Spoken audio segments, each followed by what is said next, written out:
All right. Welcome, everybody, to the Aladdin DAO Community Call for Wednesday, November 22nd, 2023. We are happy to have everybody here. So, Very happy. got a lot of folks here. It's, this is pretty cool, man. We're starting to get quite a little audience here for these calls. So, Yeah, and listen, you're thinking about it wrong, K-Meds. This is not an audience. This is it's a powwow. Everybody's got a seat at the table. that's very No, true. Yes. no, that's it's not. I'm correction. kidding. It's us. Oh. It's us talking, and everybody else forced to listen with the odd, Well, we certainly value everyone's opinion. So, Well, that is we true. will get cooking on this baby so everybody can share theirs. So let's kick this off with Clever, shall we?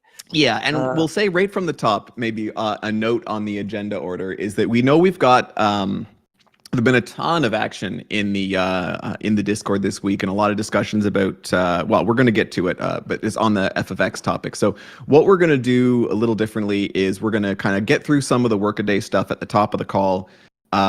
Just kind of quick updates on Clever, Aladdin, and Concentrator, and then we're going to jump into FFX because we're going to be looking at just kind of trying to. I'm going to do my best. I think K-Mets and I are going to try to summarize the sort of the sort of discussion that's been going on and some of the different options and kind of maybe really tee up a more complete discussion text based on the forum. So yeah, we think that'd probably be ideal. So, but we'll get to that. But first off, we'll jump off with Clever here.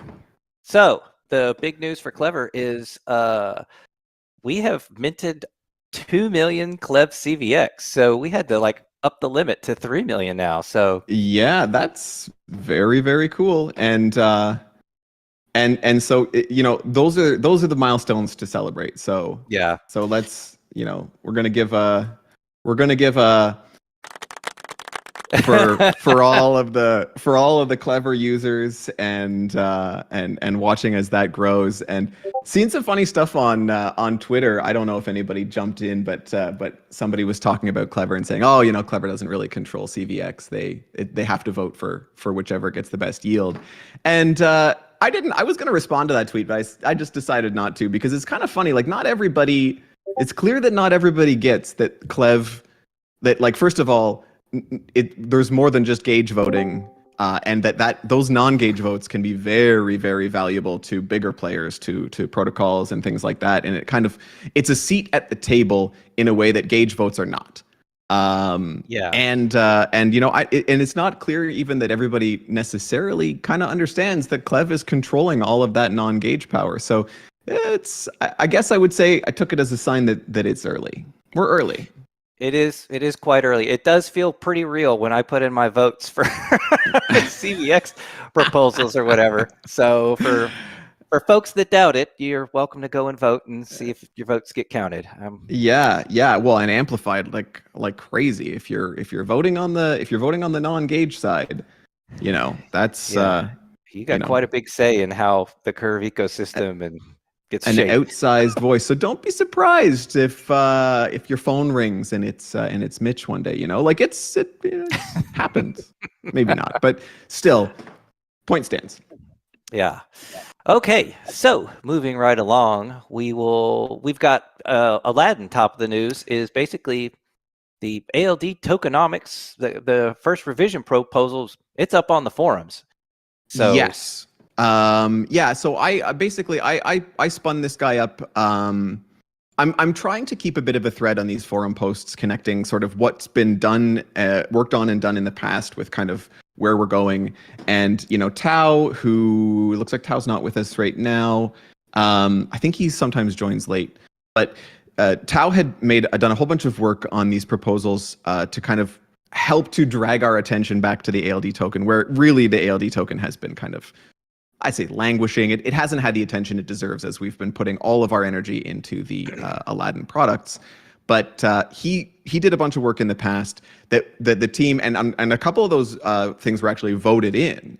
And so the team is kind of working on doing those. As I mentioned in previous weeks, we have some ideas about, first of all, how those should be, the timing about how those should be rolled out, and second of all, about little tweaks that we might make to Tao's proposals along the way. And so we are going to, the first proposal that's going out is the one that I summarized in the forum. And the proposal is kind of a two-parter, which is that the first part is that we should release these tokenomic changes on a sort of a piecemeal basis, like one at a time, rather than trying to dump a whole bunch of changes all at once.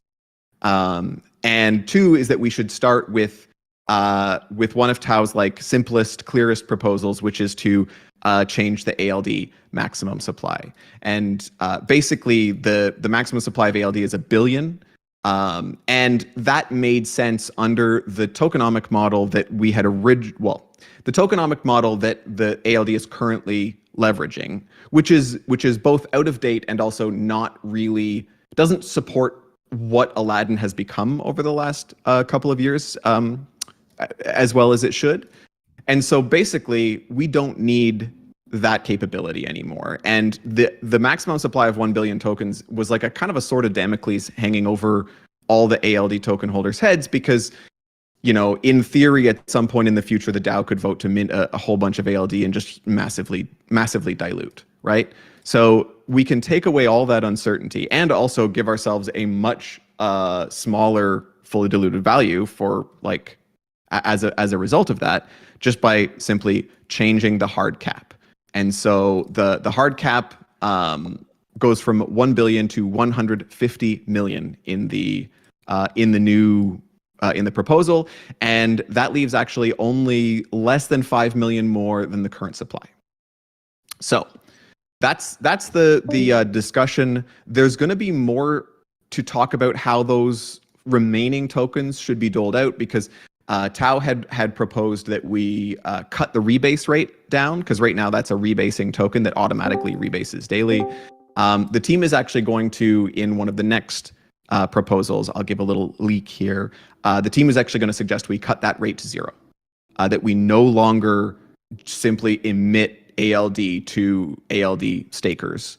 We're going to suggest that we mint out the last 5 million in we're thinking about a kind of an event for it to sort of close the loop on that.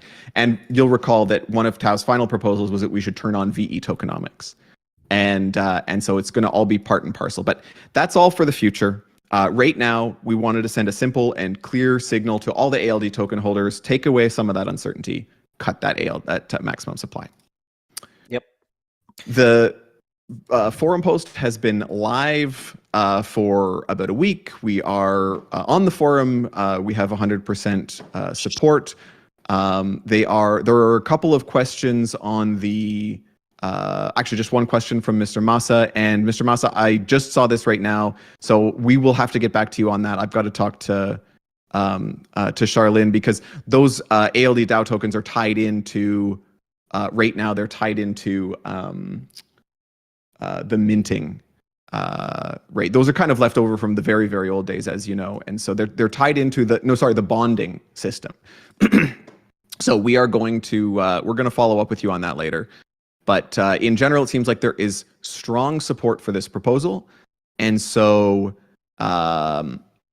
we're going to push it to the snapshot. Yep. So there you go. So keep your eyes peeled. We'll keep everybody posted once it does go to snapshot, and make sure everybody gets a chance to participate. So yeah, there you absolutely, go. Absolutely. That's all we Step got. one.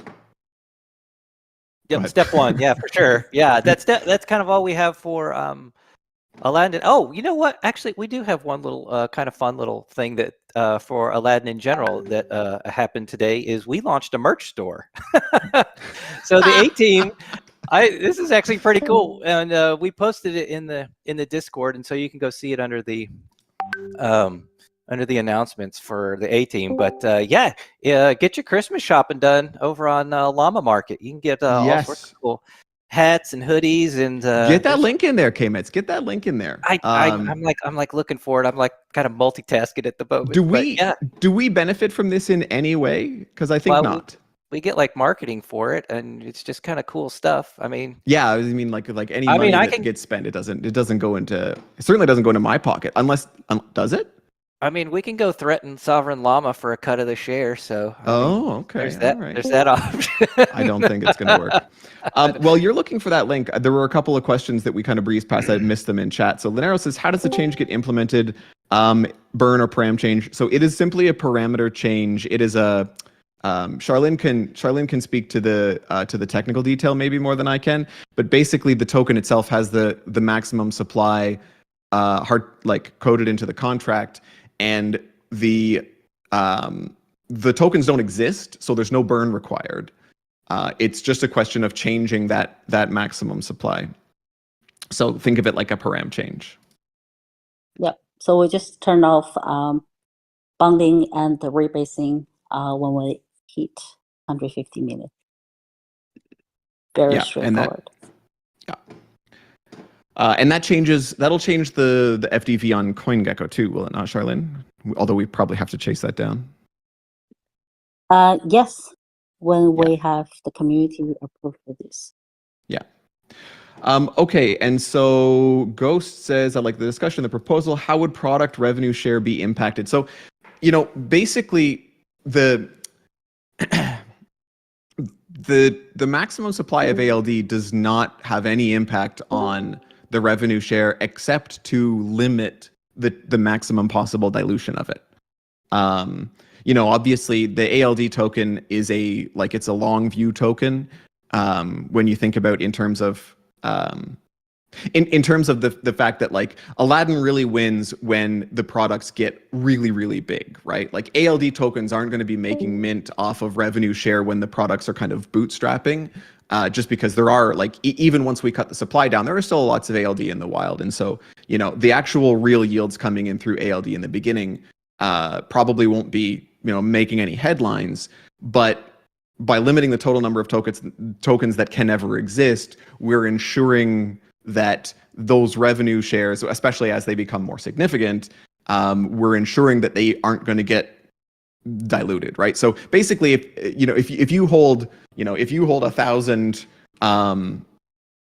ALD right now, what do we say? It's 145 million.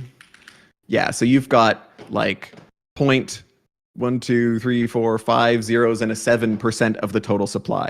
If we continue minting out, your fraction of the total supply gets smaller and smaller and smaller and smaller, which means that your potential revenue share gets smaller and smaller and smaller. When we hard cap the number of tokens, that means that there's a floor to how much of the percent of the total ALD tokens you control, right? So that's all good news for the revenue share, although it's really more long-term good news. But it's really good news for anybody who's holding ALD right now. Okay. Okay. Yeah. So that's kind of the Aladdin updates, is the tokenomics and the merch store. So love it. Yep. Concentrator, not too much to report. All systems are nominal. Everything's rolling. Cooking good. I'm actually writing an article right now about all the protocols, which I kind of want to roll out over the holidays. Sort of the bull case for all of them. We've got a lot of new folks here that have kind of shown up to the community due to the kind of the excitement over FX, and just kind of want to give another opportunity to kind of educate folks on sort of why these protocols are unique, why they were created, and how they are adding to the Curve ecosystem, how they're creating an Aladdin DAO ecosystem, and just sort of what we've been doing for 2.5 years over here. Yeah, exactly. toiling away in obscurity. It's a weird feeling. It's awesome that FFX is helping to bring visibility up, but we've been working for such a long time in kind of this little corner of DeFi that in a way it all feels a little strange when the Eye of Sauron kind of hits you, and then you realize this is great because we've got so much to show you.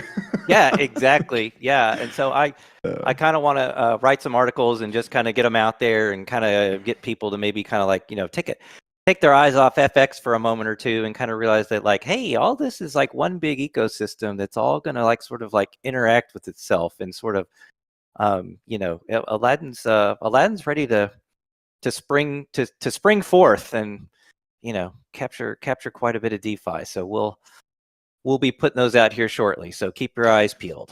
Yeah, So- and it's also a nice opportunity to get new, like people who are new to the community, getting feedback from them who haven't used these products before, and that's, to me, that's like the best opportunity for legitimately new ideas and new feedback. Like for people who had never used it before, they might say like, oh, me and all these other people who don't use it have a different thing that would be helpful. So fertile ground. There you go. All right. Well, that's our community call for today. So thanks everybody for showing up. All right. No, I'm kidding. Time for the meat and the potatoes. Yes. Let's talk F of X. Yeah, let's get into it. So, well, get the sort of news out of the way first, just the update. Yeah. So, I mean, real quick, we have some money we would like to give you guys if you're a VEFXN holder. We've got one big dump of accumulated staked ETH that's going to be going out here in a few hours. So ETH, yeah. And what's the size of that lump sum, Charlene? Is it like 60 ETH? I think Charlene's. Oh, here she is. I think 45 STEs. 45. Okay, I jumped the gun. Right, on the distribution. So that's pretty juicy. And what we're also going to be doing is getting the website all set up for the regular distribution. So as you guys know, just in case there's anybody new here, just to kind of close the loop on this, the automatic revenue distribution is waiting on the next audit report, and that is coming soon. It is pending quickly, but the because we didn't want to wait to close the loop on that before we started distributing revenue, since that audit has been kind of punted back a few times, we decided to kick off a revenue distribution manually. So the Aladdin DAO team is taking the revenue and manually firing it into the fee distributor so that it goes to all the places it needs to go, and it's doing that with all the revenue that's accrued up to this point. Going forward, this is going to happen probably, I think weekly is what we're going to try to do. So we're going to show the revenue, we're going to show the yield for VEFXN on the website on a 7-day rolling basis. So the first, obviously the first distribution is going to way overestimate the regular distribution sizes because it's that lump sum that includes kind of all the bootstrapping. But then going forward, what you're going to see is an annualized number based on the revenues and fees. Well, based on the revenues, which include the fees and share of the reserve yield from the last seven. When vesting FXN contract, says Ivan again. Vesting FXN contract is waiting on the audit as well. So it's going to be within the next few weeks, but because remember, we did a bunch of work to make it possible to lock tokens before they have vested. Remember, we talked about that and kind of announced that as a fun feature for anybody who has got FXN tokens vesting, which means all the boosters, as well as airdrop receivers once we get to airdrop. And so for those, in order to have that capability, we needed to get some new code in, and Aladdin DAO, I don't know if you've heard this from me before, but Aladdin DAO does not deploy code to mainnet that has not been audited. So we are waiting for the audit. That code is written, and it's just waiting for this audit process to complete. And once we get that back, we will deploy it immediately, and you will be able to claim your FXN. Now, that vesting contract, just to be clear, the vesting is backdated to the start of and correct me if I'm wrong here, Charlene, but basically once we actually roll that out, there will be a claimable portion that reflects how much would have vested if the vesting had started at after the vote. I don't think we can set. Oh, am I wrong about that? Start of the vesting period backwards. But let me check. Let me check on. We should check on that because. Yeah, we should check on that. But anyway, the important thing is that it is coming. We're kind of working to get it done as quickly as possible. If we have a vesting contract that works right now, but if we rolled that out, then none of the initial tokens distributed for the booster round would be able to be locked. We couldn't we basically have to use the updated version of the contract for vesting. If we put things in the old one, then we're kind of locked into it for that whole token distribution. So it seems worth it to kind of give people the opportunity to get that lock and to get that revenue share from your CVX or whatever you, or CVX FXN, or whatever you want to do before your tokens have vested. So we're working as fast as we can on that. Thanks for the question. Yeah. All right. So there's sort of your info in terms of vesting and revenue distribution. So there you go. That's kind of that's the news side, and now we get into the discussion side. So there's been a lot of talking on Discord about a 0 beta stablecoin versus a 0.1 beta stablecoin. So just to kind of give people a bit of a background, we've talked about this many times, and I think everybody on the call understands. Like, FETH is a stablecoin, but it's not pegged to $1. It is a stablecoin whose value changes as the price of ETH changes, but obviously not with the full like magnitude of the ETH price change, just with 10%. Another way to put it is it absorbs only 10% of the volatility of the ETH price. So it is 90% stable and 10% moving with ETH. We have there was a lot of talk internally when we first launched the model, exactly like, because the same technical model could be used to create a dollar pegged stablecoin, right? Like, we can set the beta for the stable part of the f of x invariant to whatever we want. We could have it at 0.5, we could have it at 0. And at 0, it basically becomes a US dollar pegged stablecoin. And so, I'm going to get into, like, I wrote a post on Discord a little while ago that talked a bit about some of the reasons why we ended up going with the 0.1 beta, and that's going to be sort of like the 0.1 beta side. But ultimately, the discussion on Discord has really been like, first of all, do we want to really like exclusively focus on 0.1 beta, or do we want to offer a 0 beta, like basically a dollar pegged stablecoin version based on the same mechanism? And there are a few technical decisions and different ways that could be implemented. So that's basically the alternative is we could launch we could either, I suppose, on one side we could replace FETH with a USD pegged stablecoin, which I don't think there's really any appetite for. Or we could offer a USD pegged stablecoin in addition to FETH. And there are a couple of ways we could do that. Before we get into that discussion, I think that it's important to lay something out first, which is that we've been talking a little bit about the future of the f of x mechanism. And before we started talking about the beta equals 0, we were talking about the next reserve tokens that we want to make available. And so we're brewing up some info. I'm not sure if it's going to go out as an article or as a forum post, maybe a forum post, but we're you're hearing it here first, folks, in terms of the alpha leaks. No surprises for people who've been following closely, but we're ready to look at making other yield-bearing tokens available to. So basically, we're looking at f of x mechanisms for other yield-bearing tokens than staked ETH.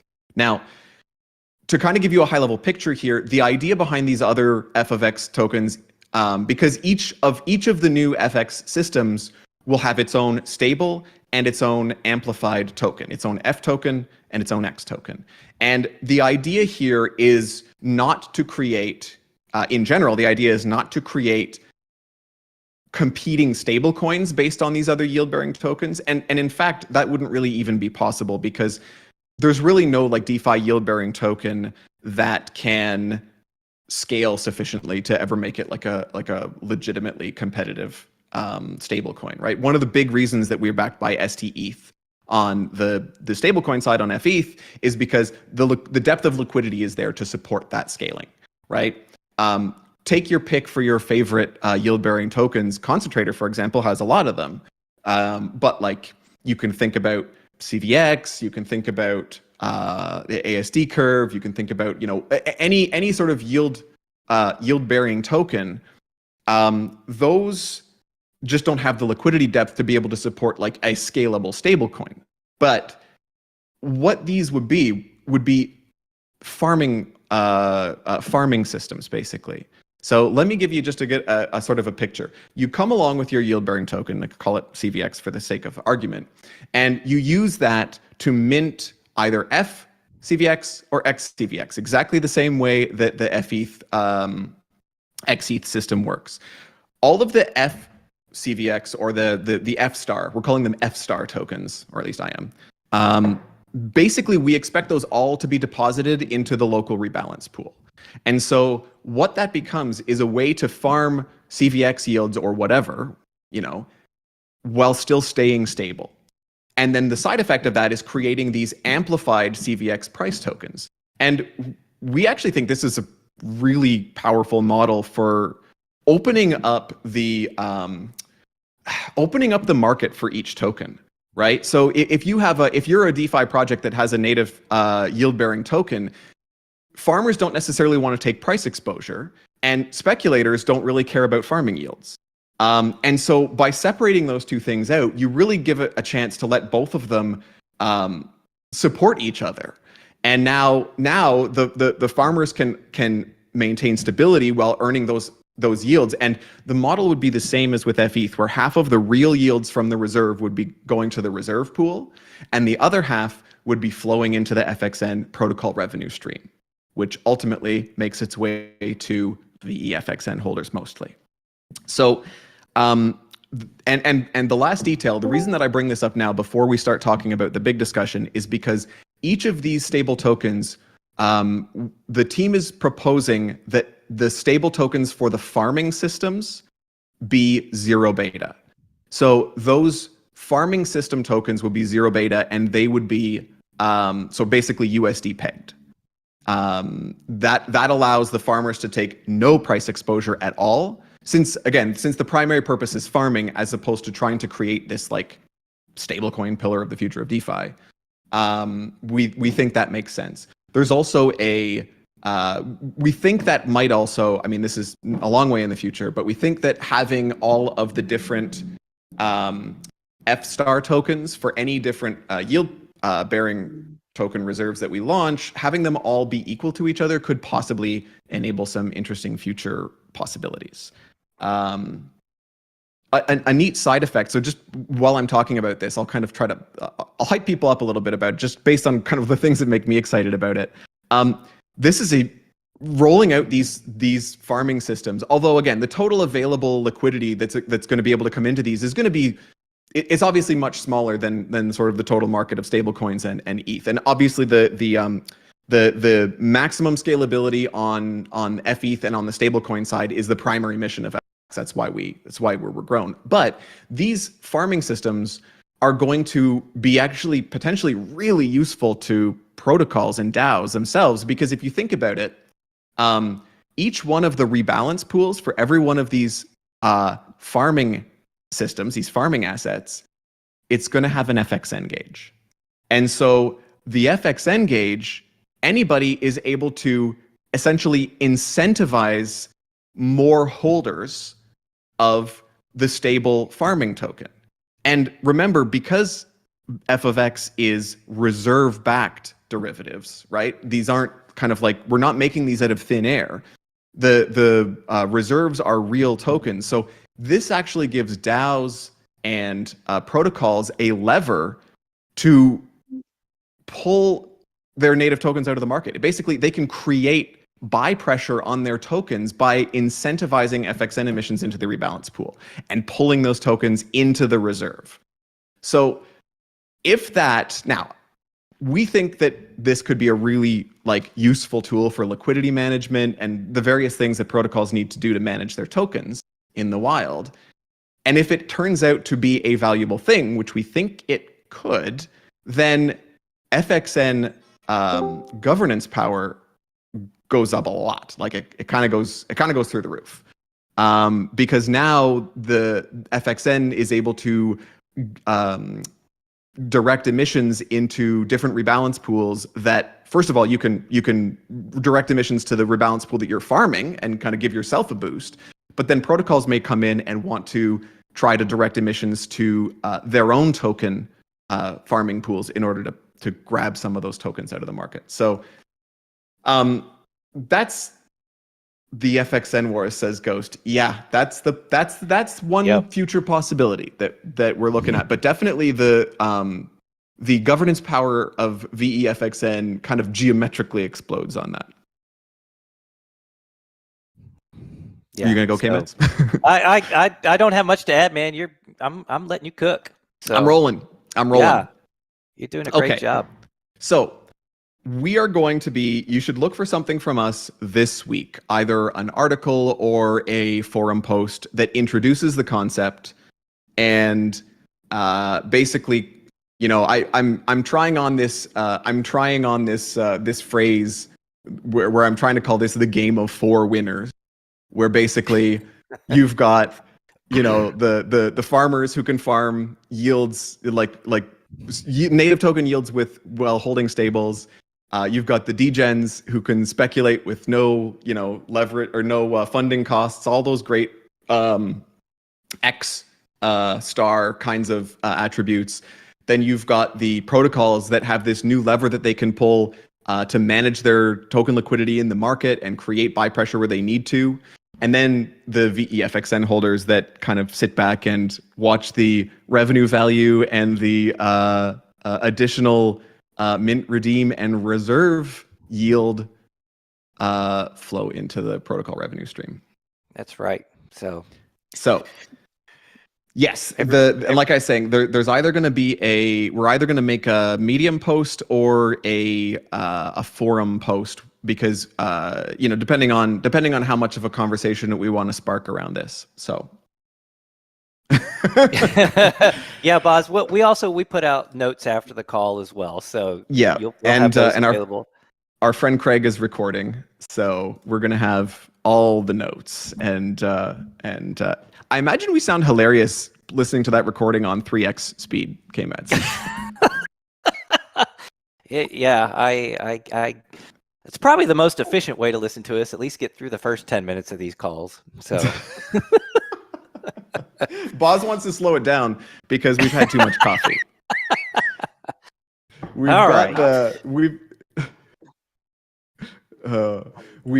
got the recording, Boz. Yeah, we'll help you out. So there's sort of the sneak preview of that stuff. That's the sneak preview, and that gives you a sense. So right off the smash, we are looking to launch zero beta stables. So USD peg stables, but what's the only thing that is kind of in that baseline plan are those stables that are matched in those farming pools. And as I said, the farming pools have they don't have the total addressable market. Like the liquidity doesn't exist in the total market for those to be like capital S stable coins, right? The way that we envision those, although the market may tell us something different, but the way that we envision those is that basically every F token minted is going to go straight into the associated rebalance pool. And that they kind of exist for the purpose of farming those native yields, as well as whatever FXN yields get directed that way with gauge voting. So yeah. The zero beta tokens, I think that unless there's anybody who's got like some major objection to this, zero beta tokens will absolutely exist. That is what we're looking at right now. But the question that has been occupying the Discord for so long is, should we be trying to launch a zero beta scalable stablecoin token?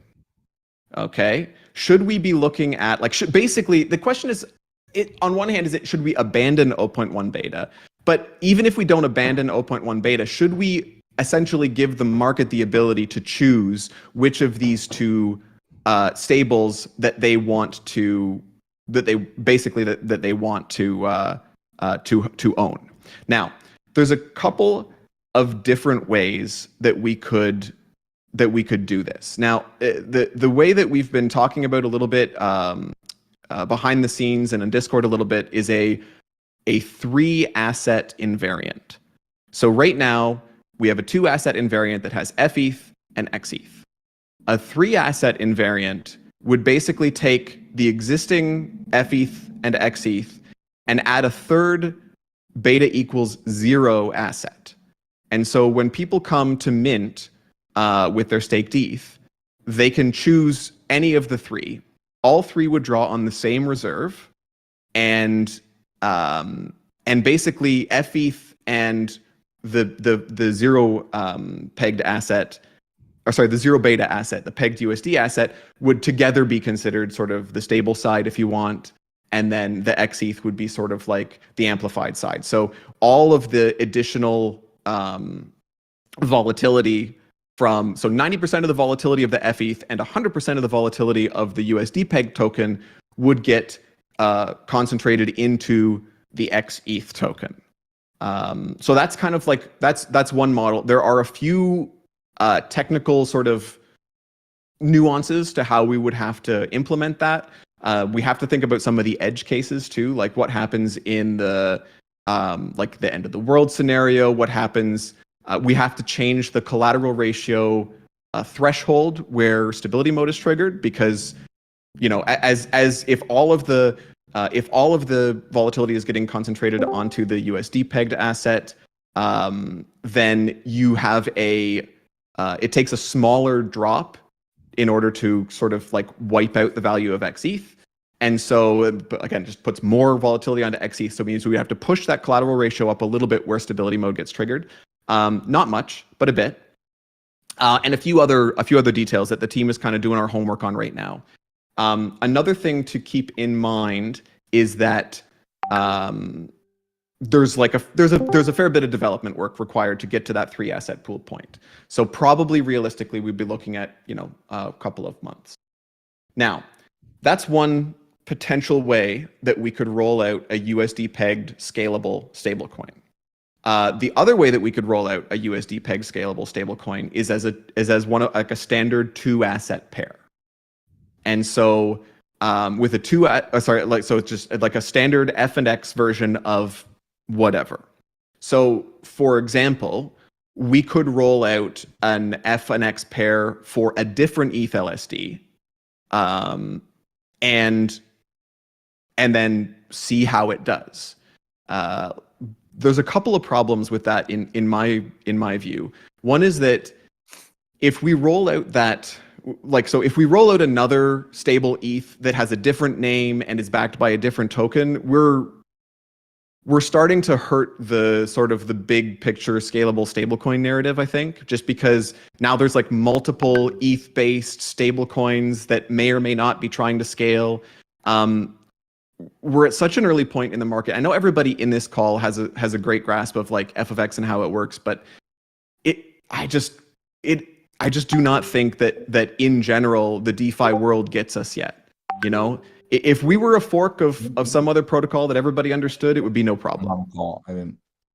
But we're not. We're a new thing, and so a new thing requires a lot of mental energy from people in the market to actually like take the time to understand. And so they probably have to hear about us a lot before they bother, you know, to do that. So it takes a long time, and anything that complicates our story early on, I feel like it's a risk that you have. And then the other thing is that we would end up, if one of these other things started to scale too much, or it started too much. I mean, if the like 0 beta stable in the 2-asset pair scaled a lot, we would end up in this competition situation between fETH and that asset. And like I said, we picked staked ETH because of the incredibly deep liquidity. And so we would be in a sort of a complicated situation where we would need to figure out some way to merge those assets on the reserve side if we were going to try to, because ultimately we don't want to create multiple competing stable coins. That doesn't make much sense for the protocol. We really need to make the best, you know, the best stable coin. And so it's important that they don't sort of eat each other's lunch and compete with each other. So, and then I guess the third thing is just that we picked staked ETH because of the deep liquidity, and none of the other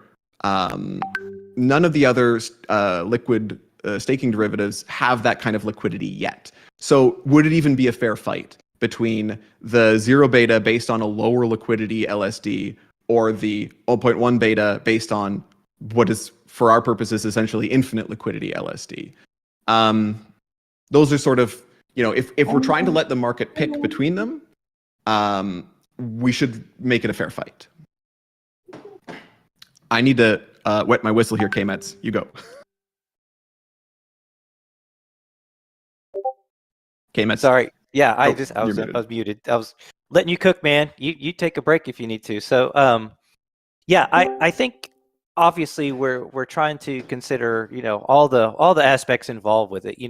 The goal all along for FX is to basically be the ultimate goal is to be a dominant protocol, right, in DeFi. And so we want to do whatever sort of the market demands, and while doing so, making sure that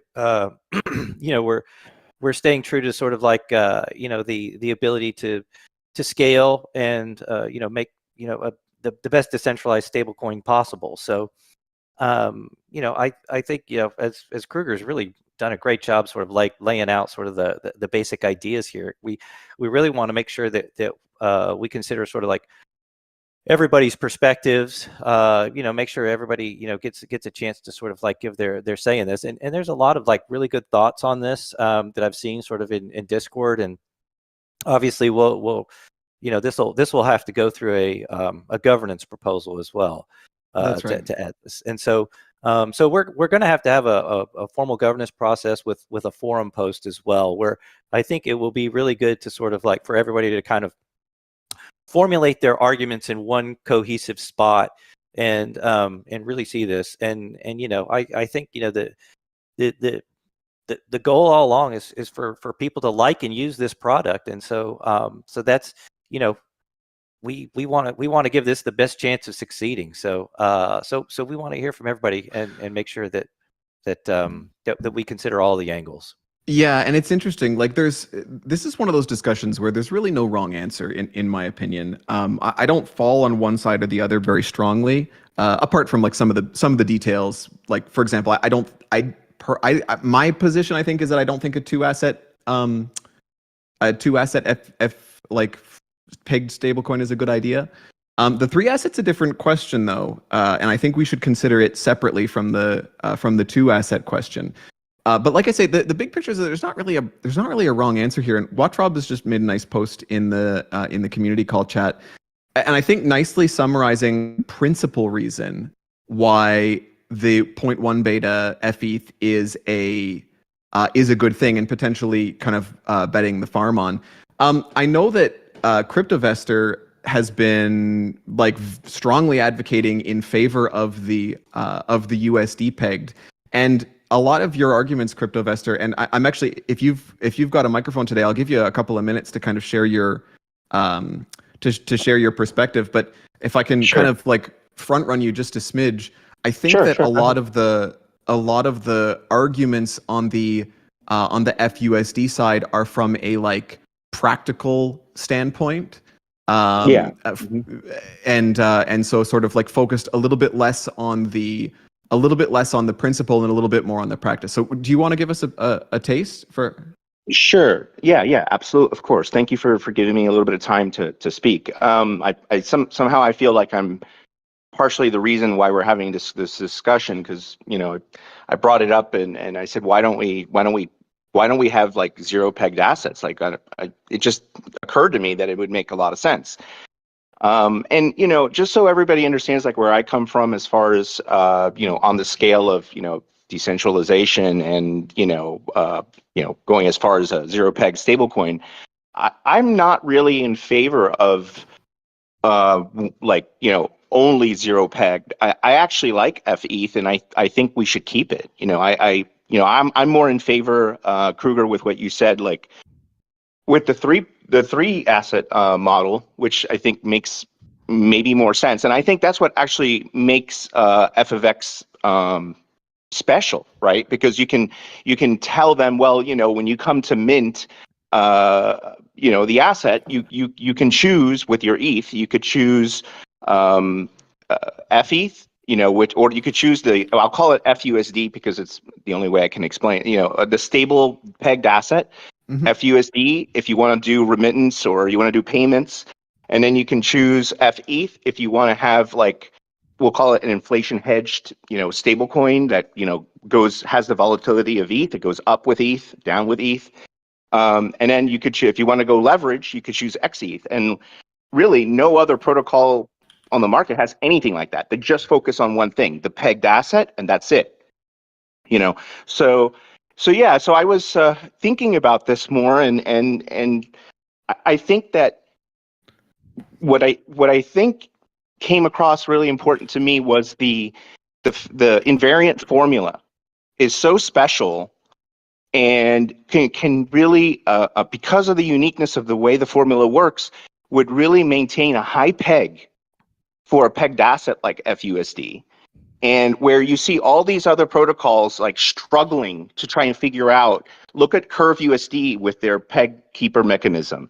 Look at Frax with their AMOs and their bribing.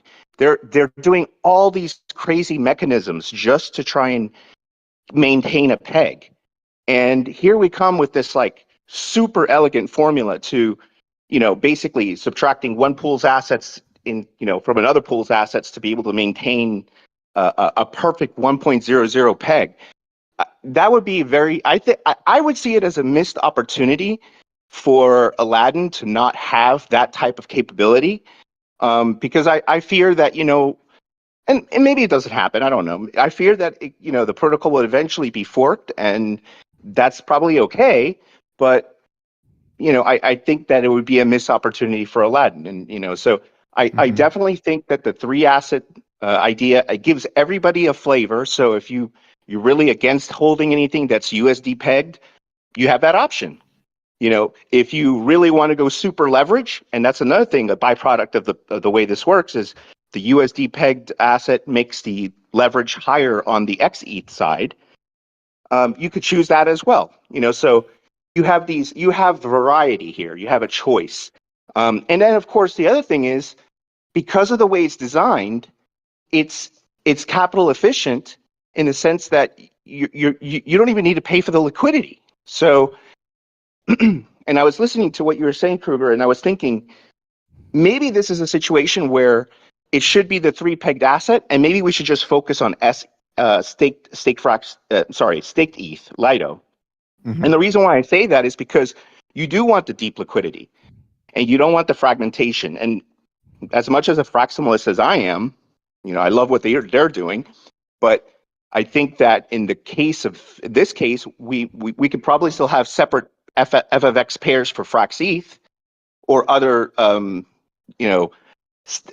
LSDs, but I think that maybe it would make sense for the flagship product to use the flagship LSD for purposes of discussion right now. Maybe that could change in the future, but that's kind of what I'm thinking mentally, just going off of what you're saying.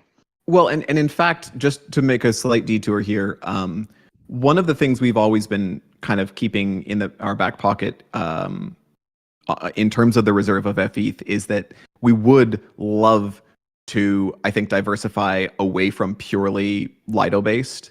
Obviously, Lido's got the liquidity that we need, but there are compromises there, right? They are less, they are not as decentralized by any means as straight ETH, obviously, and certainly not even as some of the other LSDs. But because the liquidity depth is so important for this product, we kind of have to start there. But I think whatever the case, whatever coins whatever stables we are talking about, I think in the future we want to have, or at least personally, I would really love to see the reserve be somewhat diversified. There's some tricky business in there because you've got different kind of, you got to choose how much of each one that you're going to do, and then there's a certain amount of risk management that needs to be done. Those are problems for another day, because right now none of them, as far as we can tell, none of them meet the liquidity depth requirement to be able to sort of service this. But potentially maybe one day it's an ETF of ETH LSDs that backs our that the reserve is actually made out of. So that's kind of there. there's been lots of talk in the chat here about the 3-asset system. I'm going to give you guys. So there are a few technical details I think that make the 3-asset system possibly doable. And again, I am not advocating for or against it right now. I'm just trying to be as fair as possible so that we make the best decision. We've been talking about this behind the scenes on how we would implement a 3-asset system. And before I say that, by the way, thanks very much, CryptoVestor, for like sure, sharing that. And yeah, you're the reason we're talking about it 100%. And that's why we want the great conversations going on in the Discord, is because whether we go this way or not, like having the conversation is so useful. It gets us thinking in new ways, and like so we appreciate you so much. I really appreciate you, taking my suggestions. I mean, I'm flattered in that way, so I appreciate it, and here to answer any questions that if anybody here in the community, has any questions, I'm happy to to chime in. Yeah, and like Kaymitz and I were saying, I think that it would make sense, because we've got a lot of people on both sides of this discussion. I think it would make sense to try to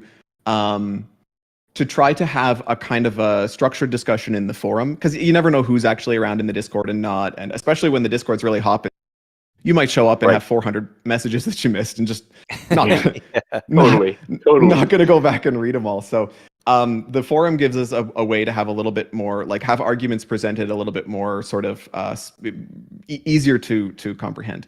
A couple of things before I start talking about what's in chat. So first of all, for the 3-asset pool, the way that I'm envisioning that working, if we were to go that direction, you would have the FUSD, the FETH, and the XETH. So in principle, there's not... The assets may be competing against each other. Well, the assets are competing against each other because you can only mint one or the other when you provide a certain amount of $1 worth of ST-ETH. And that is a drawback no matter what. If we try to launch a second scalable stablecoin, we are competing with ourselves. There's no way to avoid that. But that's only kind of, on one hand, that's only at a surface level that we're competing with ourselves, because the reserve is the same. And if the market chooses one over the other overwhelmingly, then the 3-asset system simplifies down to a 2-asset system, right? Like if in the end nobody wants to mint FETH because everybody loves the USD pegged one, or vice versa, then the system just kind of behaves like the 2-asset system did, right? Like the third asset doesn't actually change the way the system works all that much. And like I say, it complicates the narrative a lot, right? Because now there's not just one single stable token, but it doesn't really mess up the way that the system functions, and it gives the market the chance to sort of pick the one they want. The other thing that we've been talking about is if we went with a 3-asset system, it would complicate the rebalance pool story. And so been talking a lot about that behind the scenes. And right now, like, you are depositing FETH in the rebalance pool and you're possibly getting redeemed into staked ETH, right? And you're earning yields on your FETH in the rebalance pool. There's only one rebalance pool and there's only one only one yield rate. Now, we have been talking about rolling out, and again, another little mini alpha leak for you here. We've been talking about rolling out a second version of the rebalance pool. This is totally separate from the idea of the beta 0 token. We've been talking about rolling out a second rebalance pool, which would allow people to deposit their staked ETH and have it automatically redeemed. People deposit their FETH, same as the other rebalance pool. You deposit FETH, but rather than redeeming for staked ETH from the reserve, they can automatically redeem for XETH. So they basically go all the way through to X. So for people who are using the rebalance pool as a way to bottom fish, as opposed to people who are kind of primarily there for the yield, we've had a few people, and the reason we're talking about that rebalance pool is two reasons. First of all, we've been asked for it. And second of all, a rebalance pool that goes all the way to XETH is dollar for dollar is 4 times more powerful for maintaining stability than the regular rebalance pool. right? Because if you go to XETH, your $1 of FETH, it redeems on the one side, lowering the collateral, raising the collateral ratio. Then it mints on the X side, lowering the raising the collateral ratio again. And because that X side mint can scale up to 3x leverage, it basically is the same as $3 on the other side of the equation. So having the rebalance pool, the second option of rebalance pool that allows people to jump into XETH is pretty cool for people who are trying to who want that opportunity to maybe DCA super high leverage.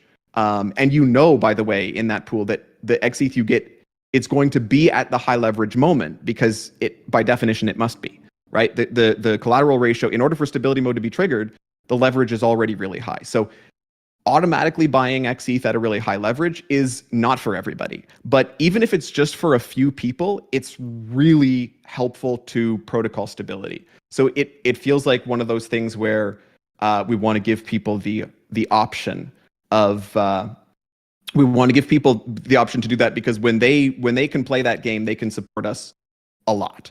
But the main rebalance pool, the primary one, is always going to be the regular just redemption one for people to get their staked ETH back out of the reserve. Now, when you go to a three asset pool, your one rebalance pool turns into two. And if you had two rebalanced pools, that turns into four. That's really complex. Now, that having been said, there's two key things here that I think mitigate that risk. One is that we are going to build the UI in such a way that it doesn't look like four different pools you have to choose between, but really just like an option. Everybody's deposited in the rebalance pool, and then some people have the option of redeeming to XETH or the option of redeeming to staked ETH. And you can, the default will always be staked ETH. The degens can choose XETH from the dropdown, no problem. And you can, by the way, you can do that when there's even four different rebalance pools, right? It just becomes like a parameter setting, which to me, and maybe I'm wrong here, to me that feels a lot more straightforward on the rebalance pool side. Just saying oh yeah, everybody's in the same rebalance pool. That's not true in reality, but you say everybody's in the same rebalance pool, a couple of people, but you get to choose some options, right? Each person can choose their own options in the rebalance pool. And the second thing is that we can potentially, and I just found this out this morning, and it's really exciting to me, we can come up with a mechanism that forces the rebalance pool yield to be equal across all those four pools. So basically, people aren't going to have to move their assets around to chase higher yields, because again, if you think about if a lot of people deposited in one version of the rebalance pool and none in the other, if you had to have separate piles of rewards for each of them, then the one with a lot of deposits would be really diluted for low yield. It complicates the story of the rebalance pool yield. But we can come up with a technical mechanism that forces them all to be, or plus or minus, that keeps them all the same. So then the only thing that changes, but depending on which rebalance pool options you want, it doesn't change your APR. It just changes how you want to execute it. And so we can do that for either 2-asset or 3-asset. So the 3-asset story complicates things on the rebalance pool side, but in a way that I think we can work around with the with a technical solution.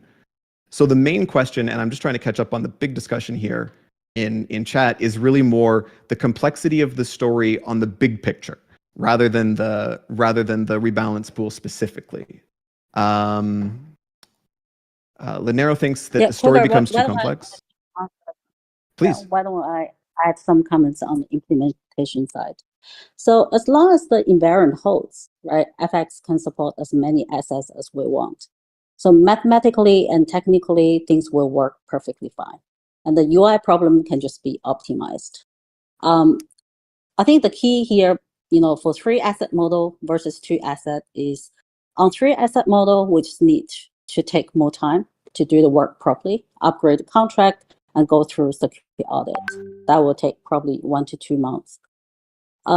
We should plan for 2 months to be safe, right? And if we want to launch another pair, right, for FUSD and the perpetual token, then we can do it as soon as we get the next audio report, because it only involves parameter changes.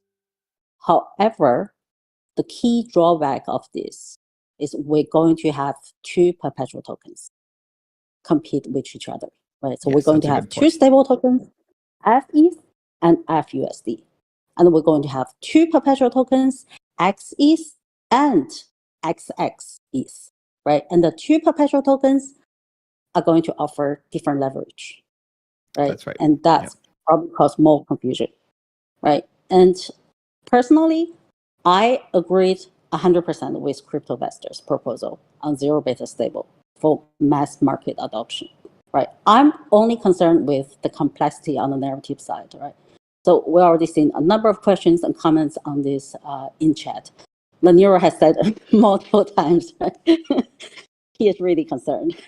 So, so go back to question one, right? So do we think, the narrative will be cool, neat and elegant, right? And all it will, make us hurt ourselves first, right? Because FETH hasn't been long enough itself, right? Yeah. And question two is more on the technical side, right? It's just, a trade-off for 3 asset model and 2 asset model, right? And so both are doable, both have their pros and cons, right? But we should, definitely answer the first question first. Yeah. Right? Does the zero beta thing right now going to help us or hurt us? Yeah, if I can even boil it down further, the question is, does having a USD pegged asset help more than the complicated narrative hurts us? Right? That's the left and the right. So, we've got the sub question on the FUSD side, we've got the sub question of 2 asset versus 3 asset, and that, that's better to easy discussion to have, but we all agree that the narrative gets more complicated when you've got multiple different stables. You're competing with yourself, and Cyril says, does it matter if we're competing with ourselves? I think the answer is yes, because the whole point here is to get your main stable coin, the coin that you're trying to make a capital S stable coin. You want to get that out into the world and massively adopted. And that is kind of like a winner take all game. And so a couple of low liquidity coins versus one high liquidity coin they're not equivalent. So in my view, the 3 asset model would be best served as basically a market test for which should be our most focused on asset. So Cyril says, can we state the fact that we won't abandon the 0.1? That would certainly be my preference and my vote. Is there anybody online who is advocating for complete, like basically converting FETH into zero beta from 0.1 and no longer having the 0.1? Please. I thought about that, Kruger. It crossed my mind, but I also think that FETH provides, some uniqueness, which I really love too, and I like the idea that you can, that you can pick and you can choose, because some people really don't want to be pegged to the US dollar. I see it a little bit differently. I see it more as a utility. If I know I'm going to want to send payment to KMETs for, the merch, right? And I want to buy a $20 hat or something. I'm going to mint the FUSD. I'm going to mint $100 of it, and I'm going to just send 20 to buy the merch. I don't want to send 20 FUSD that tomorrow is worth 18, or 3 weeks from now is worth 40. And that's okay if you're trying to save, but it's really not okay when you're trying to buy and use it for remittance. And that's what my biggest point was. On top of that, we haven't really discussed fees, but I'm assuming if we mint FUSD, the minting fee could be at least 1%, maybe even more. Maybe it needs to be higher, or maybe it needs to be some kind of rebalance mechanism for that. Because, if you looked at the market, you know, what happened with Prisma, I mean, they had to raise their rates up to 3% interest rates, right? Or 2%. Mhm. So I can imagine a world where, you know, someone wants to make $100 million of FUSD, and we take that 1% fee. So a creative, there's a lot of it really could explode what happens with Aladdin as far as, you know, the use cases with a stable asset. And of course that, you know, FETH is still there for the people who prefer not to be pegged to the dollar. I think one of the things that just I always think in terms of arguing, and it's a weakness of mine. One of the things that jumps out to me is I think that the case where FETH moves with the kind of volatility that you're worried about is kind of like catastrophic price movements on the crypto side. Do you know what I mean? Like, Yeah. Like if it dropped, if it like $2 on 20 is 10%, right? Like, Yeah. how much does ETH have to drop for FETH to drop 10%? Like, it's 100%. basically 100%.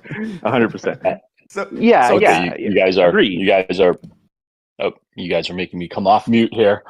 Dang it! All right.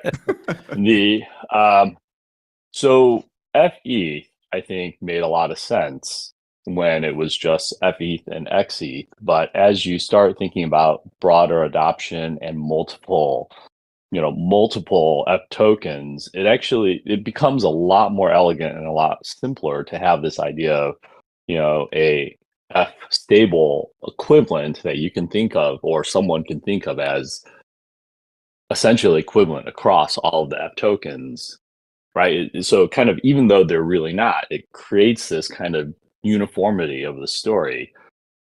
And that's why I was saying, I don't think you want to discard the idea of F, or being able to eliminate FETH. If that's the thing that forces you to have a 3-token system, I think it's actually better to have a 2-token system with either F token plus X token, or, you know, as we're talking, potentially even better to have F stable version and then X, you know, volatile version. But the 2-token system, I think that is worth pursuing. I think that now, really to that take the keeps other it side of simple. that equation, right? To take the other side of that, right? We were talking about whether a 3-asset model or a 2-asset model would work or would be better.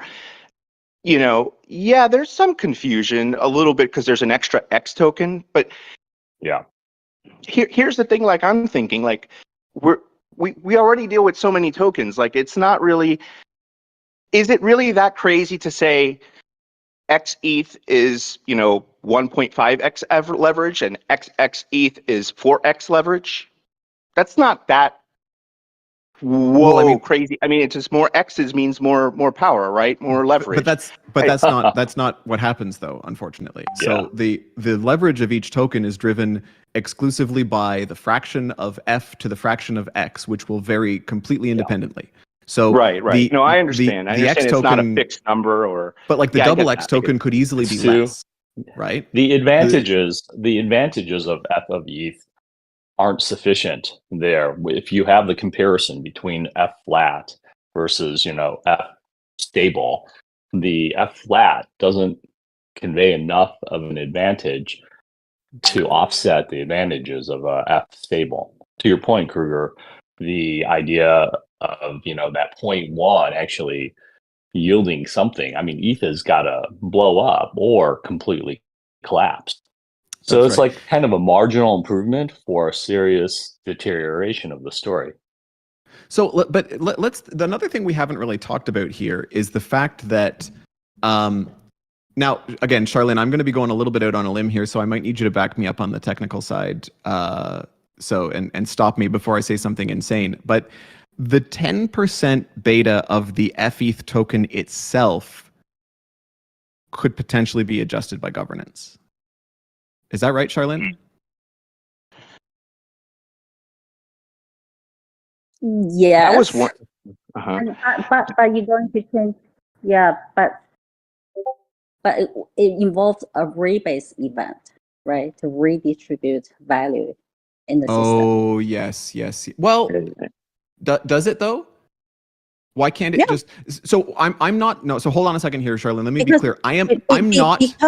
because each F token is supposed to be worth different, right? Yes. So, but In so terms of ETH, unit right, of ETH. right. But I'm only talking about changing the beta, not the NAV. And I'm not talking about going to zero beta. I just mean adjusting. So like 1%. Exactly. 10. Is exactly Like is there 1.01. or 5 or So, like you know what we zero. can do potentially is when F is hit $1 next time, yeah, and then we initiate that event, right? we could, yeah, Like, exactly. We you could know. wait for Isn't FETH that to hit easier $1. than creating like So a 3-asset system and doing the Well, but whole like? it is. Isn't that you know? For sure. But Well, it means that we're losing XETH, or sorry, we're losing the 0.1 altogether. And so that would be Well, like yep. a complete abandoning of 0.1. And that's it's I mean everything can be on the table. But what I was Right. suggesting in my comment was just like if we're worried that so there's two potential problems with 0.1 FETH. On one side, if you think 0.1 is still too volatile, right, and you just can't count on the value of it, then that's an issue.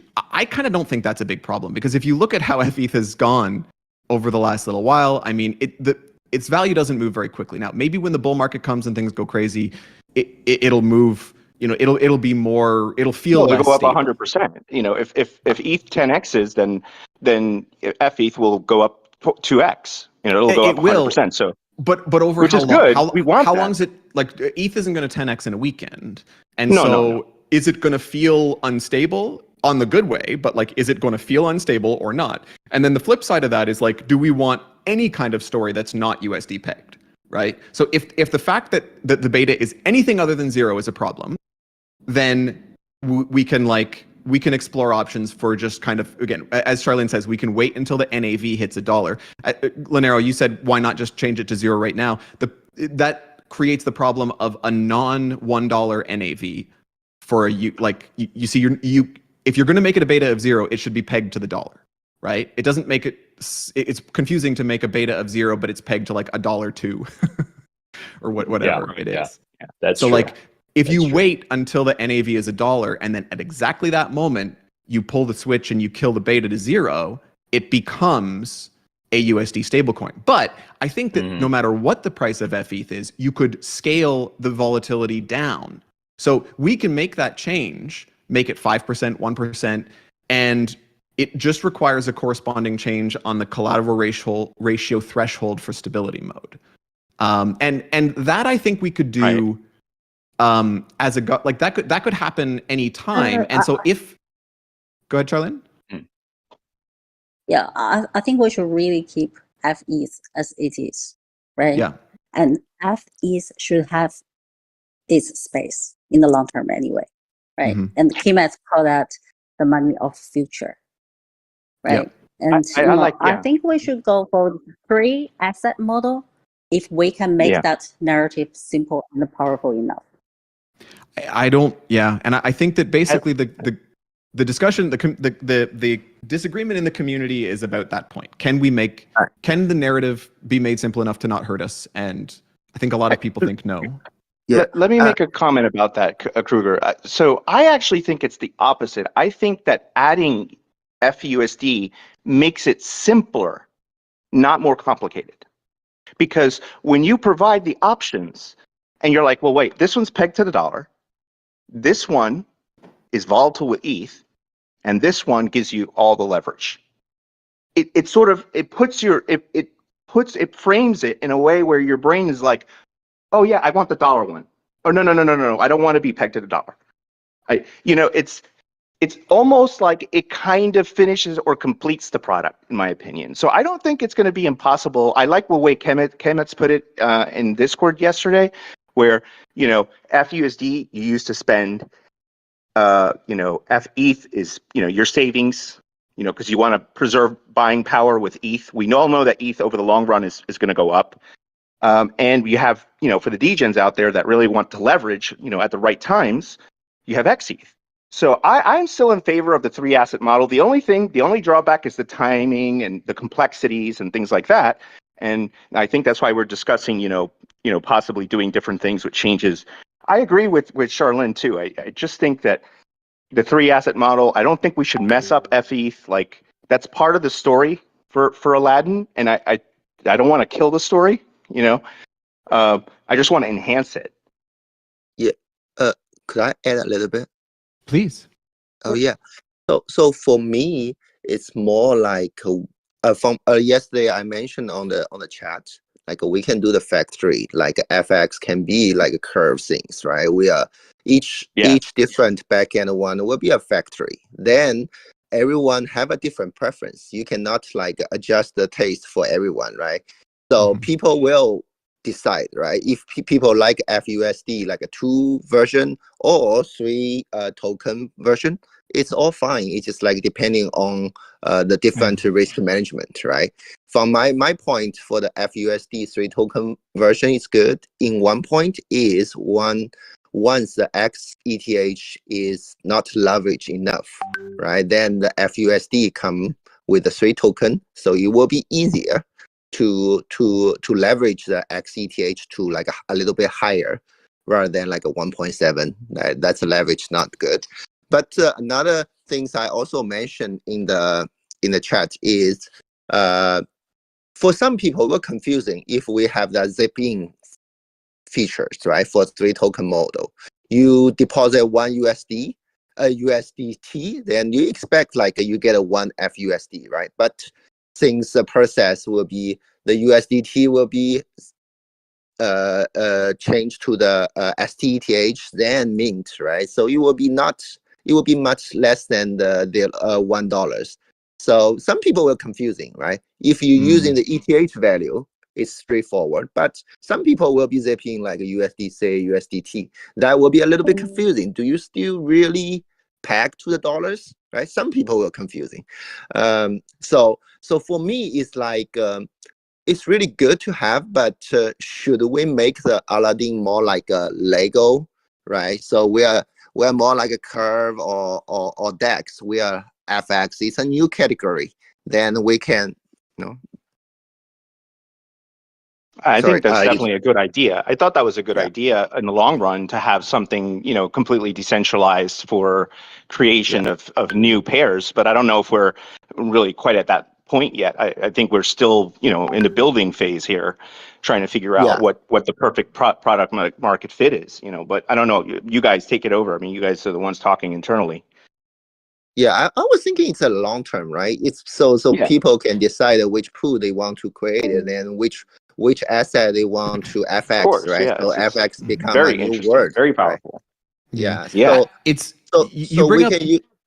Sorry, go ahead, Tao. Sorry, I didn't mean to cut you off. Go ahead. Oh no. So that's why like the conversation will be much easier because some people will be more conservative. I don't want a 3 token model. I want a simple 2 token model. That's one pool. Then some people want more fancy one. Well, I want a 3 token. I want a 4 token, right? X and then XX. Then that will be a lot of things for the different people. Then the FX need to do is just build up the infrastructure. Then people will build on top of it, right? Then just like there are so many pool on the curve, right? So people have a different favorite. Some people want more conservative. Some people want a more risk one.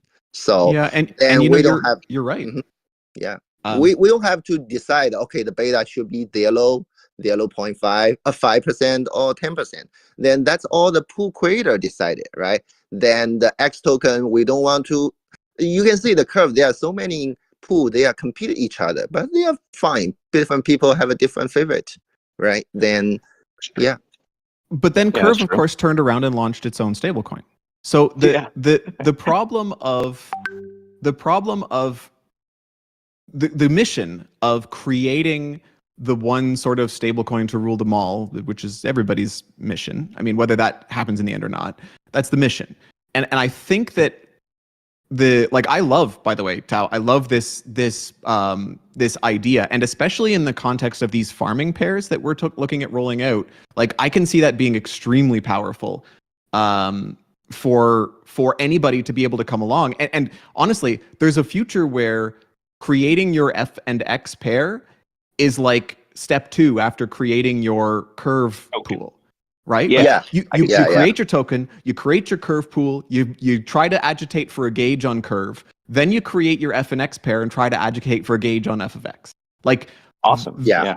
I could see that being like the standard set of process, but that to me is separate from the question of the super high growth stablecoin. Now, the mechanism that underlies the stablecoins, I actually sort of think is less important, because when it comes to adoption, the real match that lights the fuse of adoption isn't what's the mechanism behind it. It's just, is it available? Is it liquid? Do I need it in order to do the stuff I want to do in DeFi? So it's all about utility. It's all about, it's about building trust, certainly. But I think that the details of the model of how we provide this thing will fade into the background over time if we are successful at creating a big, high liquidity stablecoin, whatever the details of it, right? Whether that be exclusively FETH and no USD peg version, and the only, like, in that world, you could imagine there's USD peg stables from F of X, but they're all backed by these farming tokens. And then there's the FETH, that's the mother token, or the 3-asset model or whatever. The 3-asset model creates 2 different tokens that are potentially trying to be that like main stablecoin. So I really think about those as kind of as separate. I don't think on the factory side, I don't think that there's a likely situation where somebody comes and creates a factory to compete with the like main FETH or FUSD or whatever we're going to do stablecoin, right? It's kind of like, and as Lanero points out, Curve launched Curve USD after they had massive adoption for their like main system. And maybe that's what we need to do. Like, maybe this is a timing question as well, right? Maybe the time is too early to make that added complexity or not. That's something we'll have to decide together. One of the comments that you made, Tal, that I just wanted to highlight, because it kind of lines up with something that I've been thinking about, is a USD pegged asset. Like, the concept of a peg, in my opinion, and I know Charlene doesn't really think this, but the concept of a peg adds headache, right? And it's just like you said, when somebody comes and they like bring their USDT and they go to mint, and they have to pay, a bunch of gas, and maybe there's a little bit of slippage on their way to staked ETH, then they don't get that, like, they don't get exactly what they put in, and then it feels like it's not working, or it feels like it's not, The other thing is that if somebody creates secondary liquidity for our tokens, then all of a sudden the price on secondary becomes a thing people are watching, and they don't like, if the benefit to having to force everything through the F of X mint and redeem, like Cyril's hard work has been able to like get people to like by integrating with those by integrating with the aggregators, and by making sure that that swaps actually flow through the primary mechanism and aren't looking for secondary liquidity, exactly, CowSwap and on DeFi Llama now and all that great stuff. It takes away the need to have that, like, to manage that peg on the secondary market, right? That's true. Like it adds that, like, oh god, like FU is like, nobody can say FETH is depegged unless they've been like following every price movement of ETH since the beginning and in their spreadsheet, and then it becomes not even a question. FETH is FETH, and you get what you get, and it's stable, but the amount that you get is not like a certain round number of dollars. Yeah, I agree with that. That makes sense. Obviously, when you're dealing with a peg, you're always dealing with that headache in your head. But to go to that point about not receiving 1-for-1 when you mint, well, I think that's kind of normal. I mean, whenever we do curve swaps, if you're swapping between USDT and USDC, you don't expect to get 1-for-1. You never do. So there's always, and then if you're doing it and you're trying to do something like with Liquidity or whatever, there's a 1% fee for minting, so you don't expect to get I think numbers out either. For that specific case, I think you're right. I don't think it necessarily hurts people on the minting side, but I think that it's an indicator of just like a bigger additional kind of headache that mental. you have to It's a mental think hurdle. about. Yeah, it's a mental hurdle. For Yeah, sure. and as Charlene says, like we have the best pegging mechanism around, and theoretically any Yes. depeg should be like very short lived. But it It- creates that. It's arbitrable both ways. Yes. Right? For CDP model, it's very hard to peg because it's only arbitrageable one way. Yeah. Only right? up. And this Up- is up only. both way, right? It's Right. it's the best pegging mechanism, right? If you know how market arbitrage work, right? And Yeah, I I think agree. Paul made a really good point, right? But that's something we probably will do down the way, right? And right now, we should really focus on just bootstrap one key and superstar product successfully, right? Yeah. And I think FX key contribution to crypto and DeFi world is we have solved the stablecoin dilemma, right? You think Yeah. about it.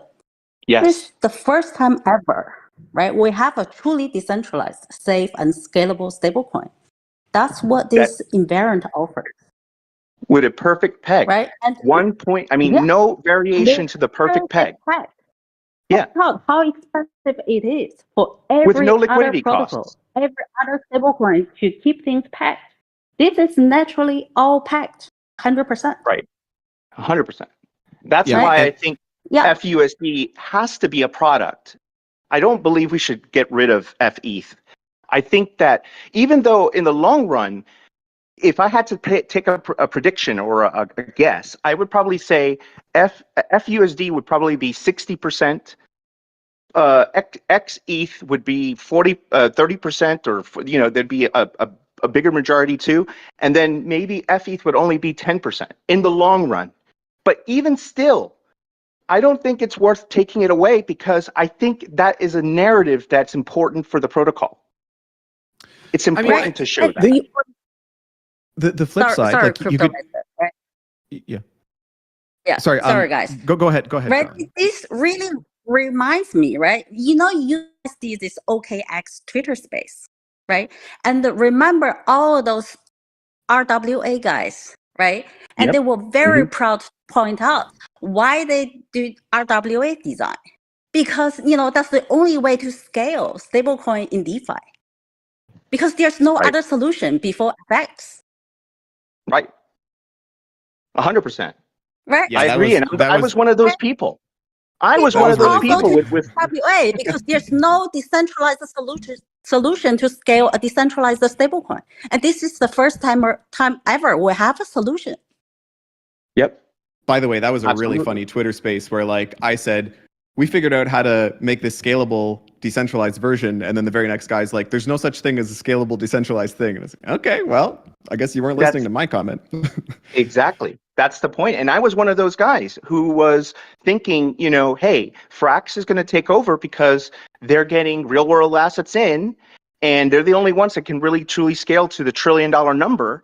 But with a peg like this, and with the way you're able to mint directly from the pools, from a staked ETH pool, you have unlimited liquidity. As long as So- ETH exists. Okay, so let's. Yeah. I'm going to suggest that we kind of try to wind down a little bit here because we're like an hour and a half into this guy. I think that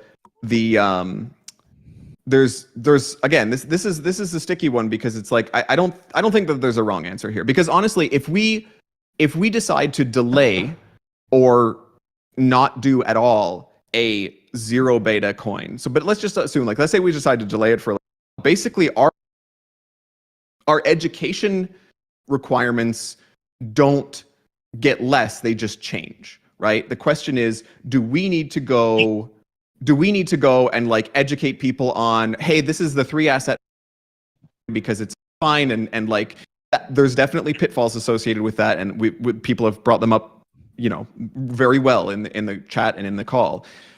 Or do we need to focus right now on educating people on FETH? Because that's the alternative. FETH as a 0.1 beta thing, it's not as easy to understand as FUSD, and I think that's where this whole proposal came from you in the first place, CryptoVestor. So, like, the idea is, if the only lever that we have is basically communication and education and getting out there and pounding the pavement, we're either going to have to put it on the like FETH side and the beta.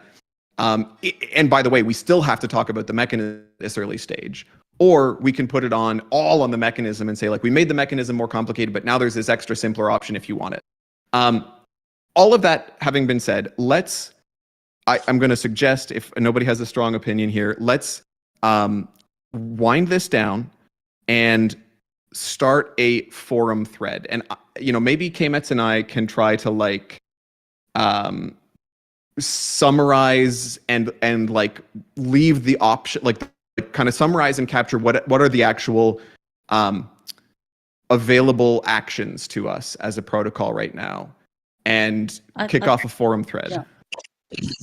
Yeah, I think let's focus on the absolute all, right? Just cut, all the other minor points we can optimize later. We just need to answer one question, come to one agreement, right? And today's community call is going to be a historical moment for FX. Yes, right? I agree. The question is, if we can give a simple narrative on this 3 asset model, that's the only question we need to answer out of today's call. Sorry, Charlene, I don't agree, because a lot of people are. I think there's some parts of the community that don't want 3 asset for other reasons. Yeah.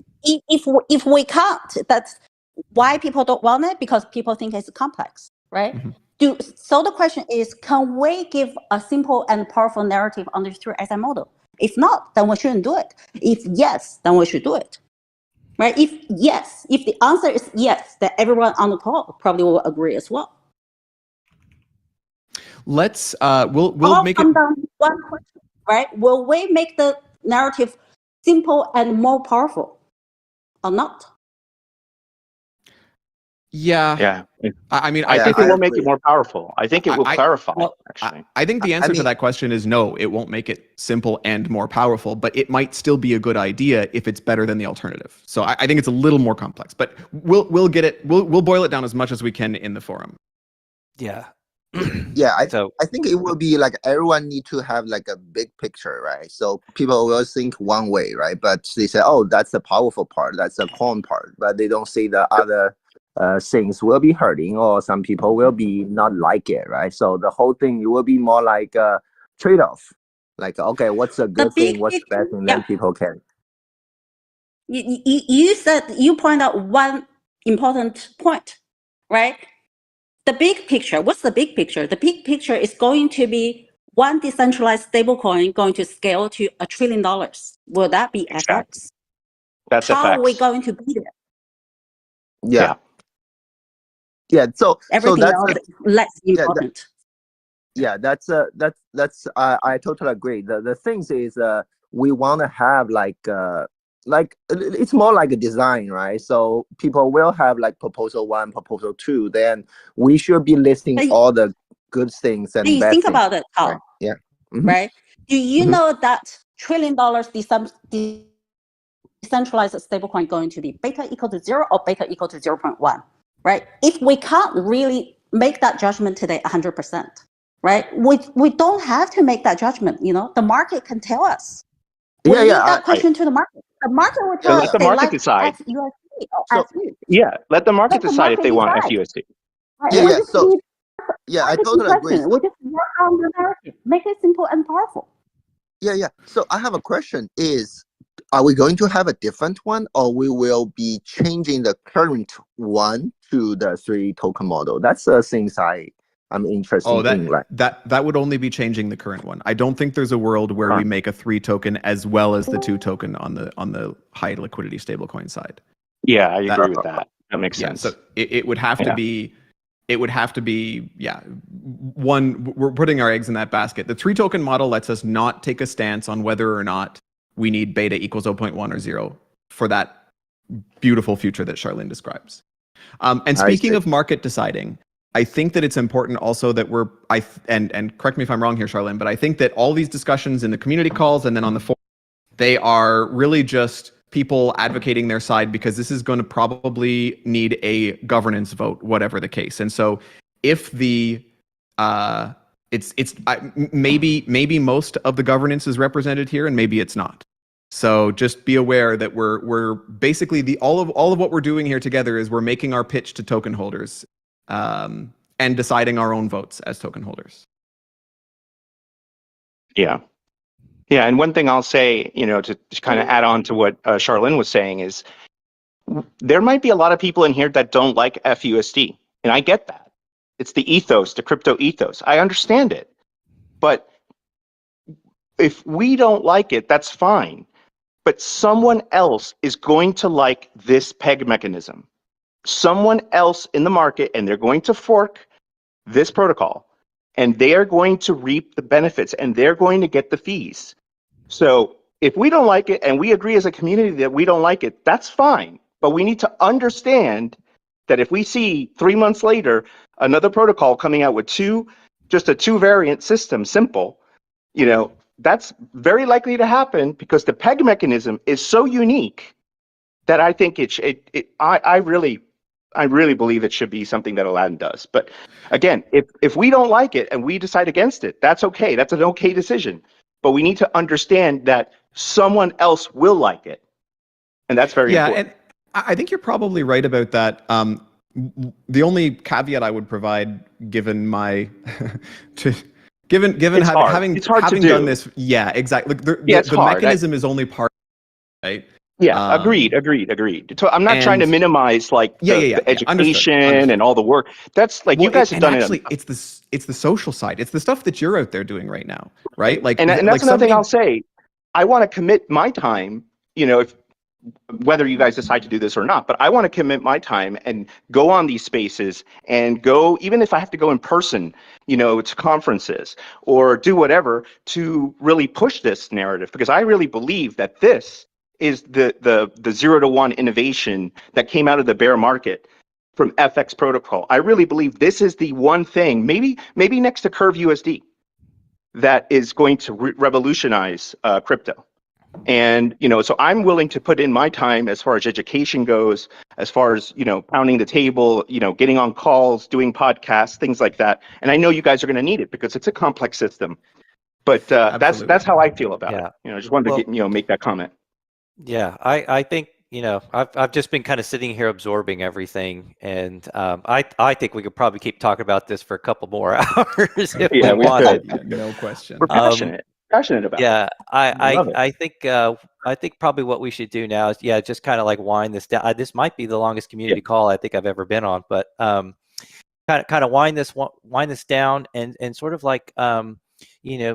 create that forum post and really get all the ideas, thoughts, composed and collected, and then we can make an informed decision after that. Boil it down, and then get it in front of the token holders and see what comes out of it. And this is such an awesome community. I tend to think that whatever direction we end up going, we're going to have pretty good buy-in.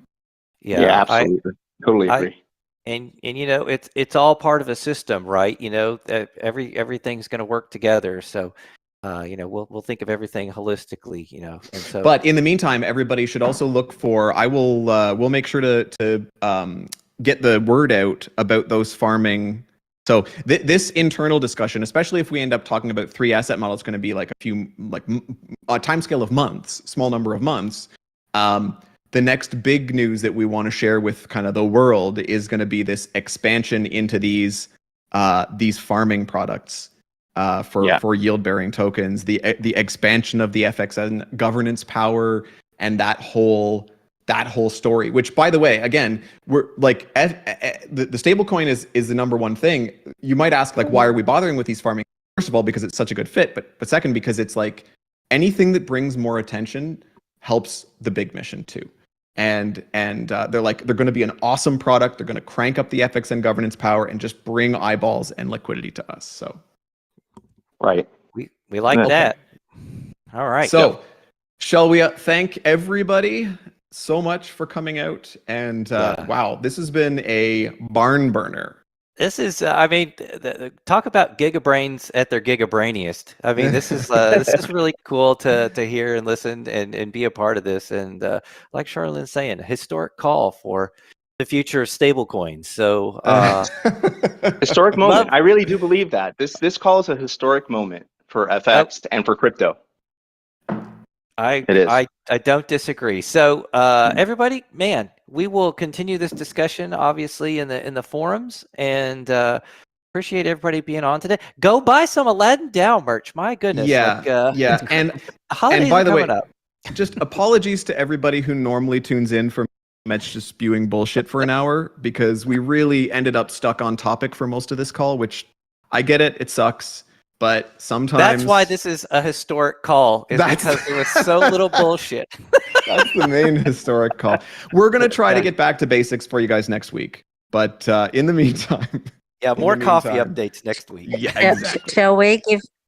shall we give everybody some homework? Okay, what's the homework, Charlotte? How are you going to tell your family at Thanksgiving dinner what is FX? Oh, there you go. That's Of course.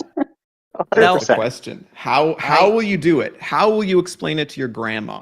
Look, here's the deal. My family thinks I'm weird enough. Like, I don't need to be introducing the FX invariant at Thanksgiving dinner. Yeah, I wouldn't. Just don't bring it up. How about them? I don't know, cowboys or something. That's just stick with that, and you'll be okay. Yeah, I don't Yeah. have to bring that up. That'll come up naturally. So, yeah.